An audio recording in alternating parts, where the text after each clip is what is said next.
नमस्कार। दीपावली से संबंधित एक बहुत अच्छा बड़ा इम्पोर्टेंट टॉपिक हम आपके लिए लेकर आए हैं। आप सभी के सभी 12 राशियों के लिए बड़ा महत्वपूर्ण होगा और सभी बुद्धिजीवी, ज्ञानी जितने भी हमारे दर्शक या सब्सक्राइबर हैं, सबको एक बार और साधुवाद और धन्यवाद देते हुए इस बात पर चर्चा करने की कोशिश करेंगे। और मुझे ये मालूम है मेरे से भी ज़्यादा अधिक बुद्धिमान लोग आप हैं। हम मात्र एक छोटी सी चर्चा करते हैं, आपको सिर्फ स्मरण कराने के लिए कि ये पर्व पर ये होगा।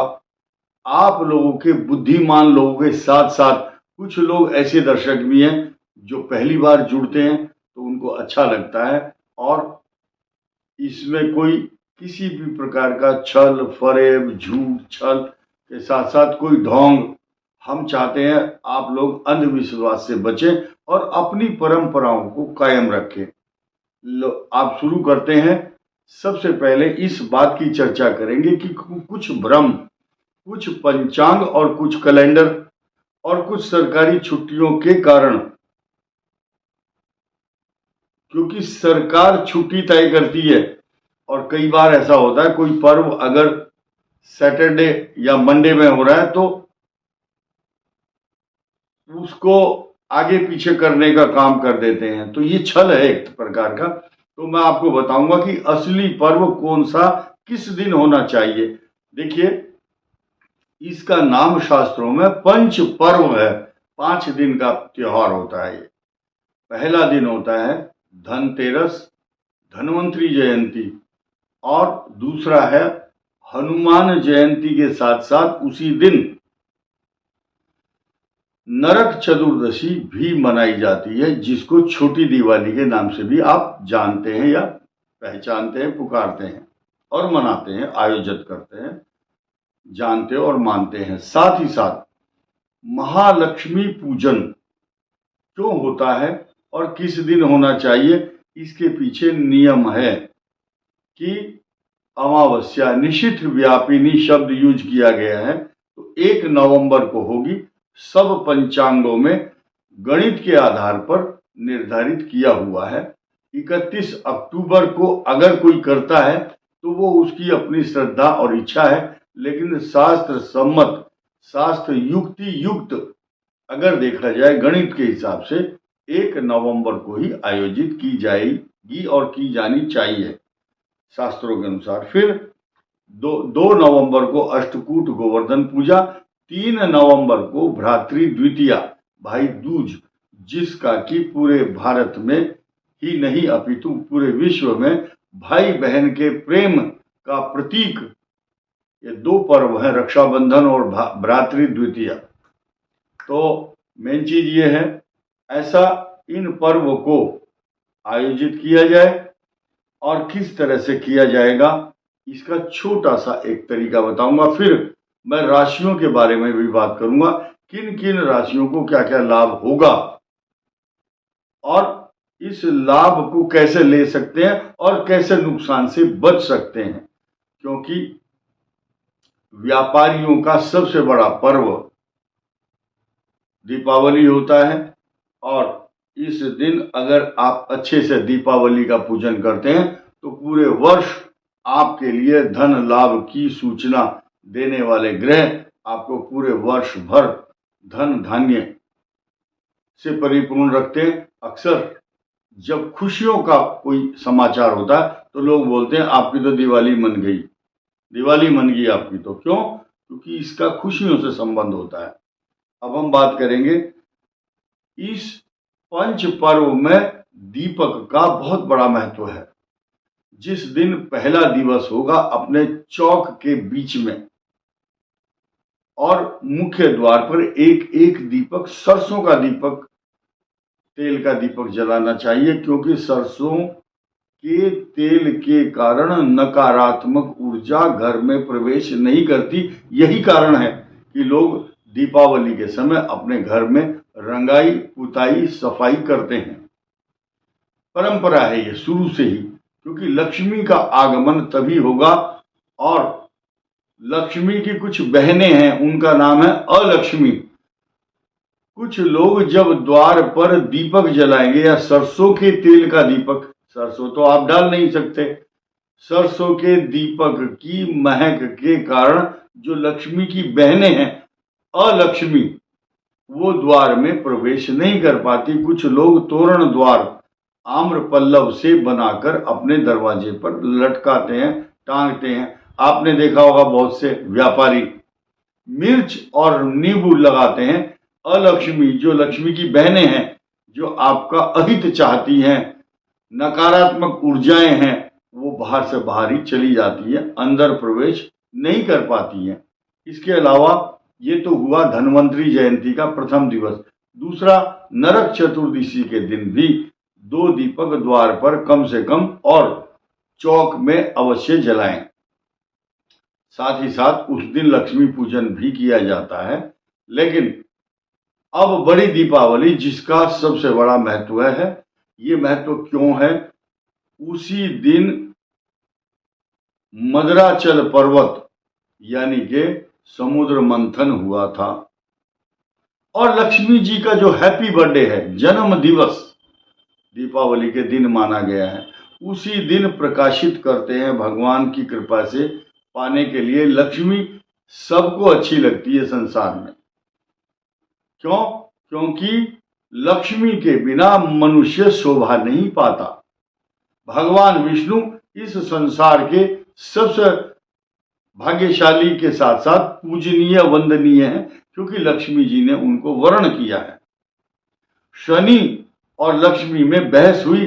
भगवान विष्णु से पूछो, शनि कहता है मैं सबसे अधिक प्रिय हूं भगवान को, लक्ष्मी कहती है नहीं। तो बोले चलो विष्णु जी से पूछते हैं।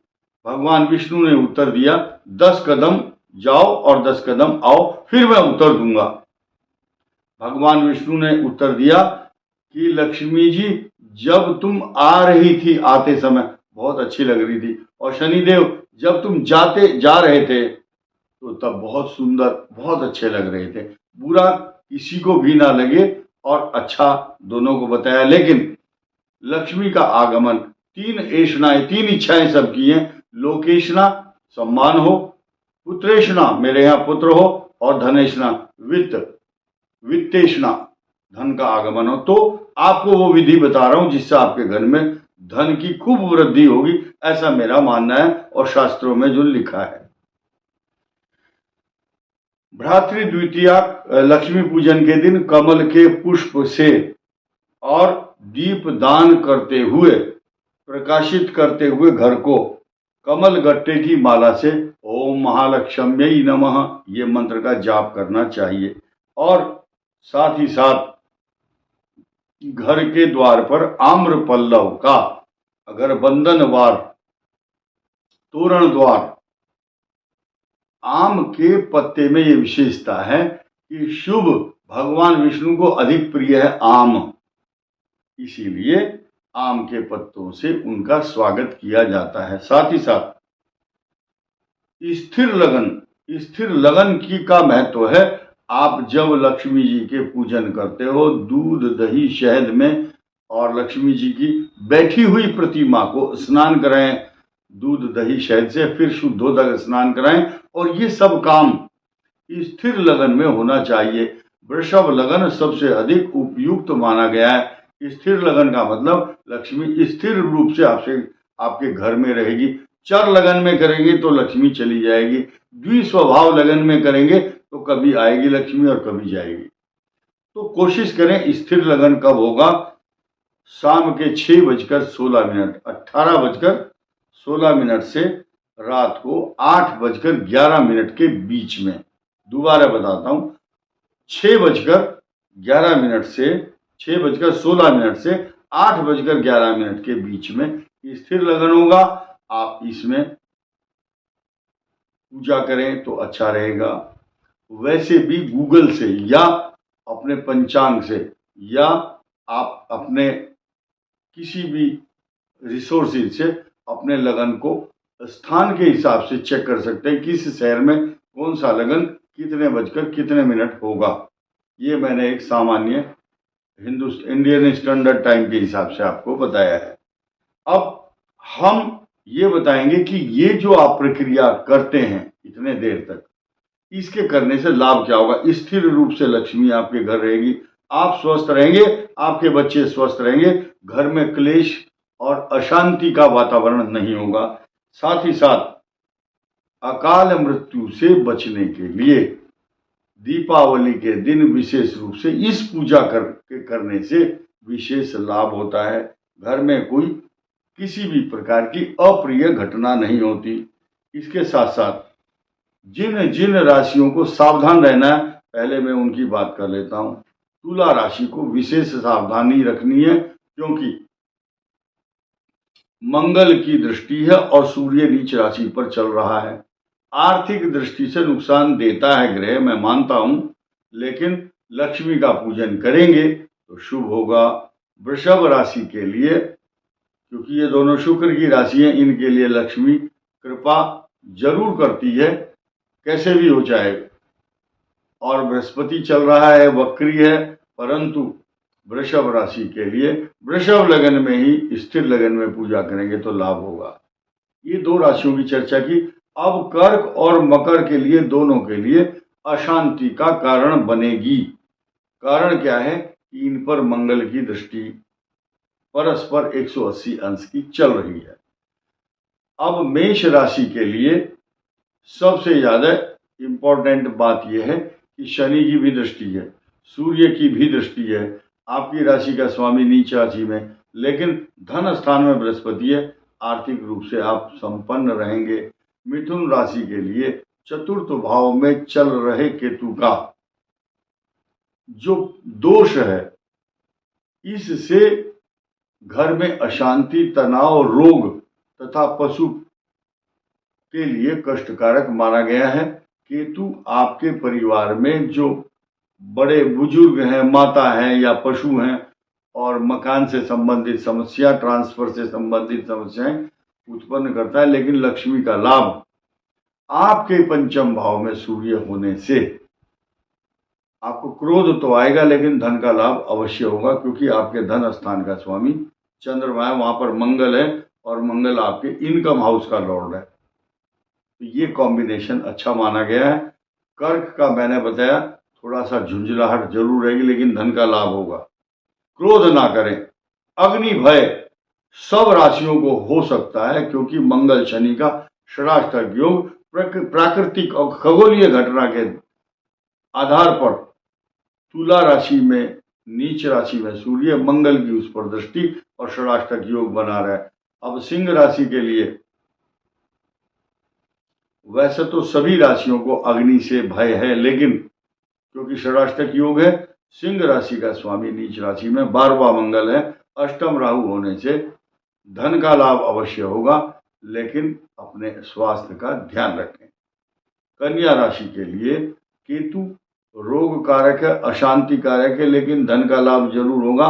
भाग्य स्थान में बृहस्पति, एकादश भाव में मंगल, अनिष्ट नहीं होगा, और वृषभ लगन में पूजा करना शुभ होगा। तुला के लिए मैंने बता दिया है कि सूर्य नीच राशि का, मंगल की दृष्टि, आर्थिक लाभ तो होंगे, लेकिन स्वास्थ्य की दृष्टि से और तथा अपने लाइफ स्टाइल, अग्नि का भय ना हो, इसलिए सचेत रहना आवश्यक है। वृश्चिक और धनु दोनों की स्थिति पर एक साथ चर्चा इसलिए होगी क्योंकि वृश्चिक राशि पर ढैया चल रही है और धनु पर चतुर्थ भाव में राहु है, तो दोनों एक कैटेगरी में रख सकते हैं हम। लेकिन बृहस्पति धनु का स्वामी है और वृश्चिक को देख रहा है, तो आर्थिक दृष्टि से आप फलते फूलते रहेंगे। लक्ष्मी की कृपा दीपावली पर आपके ऊपर जरूर होगी।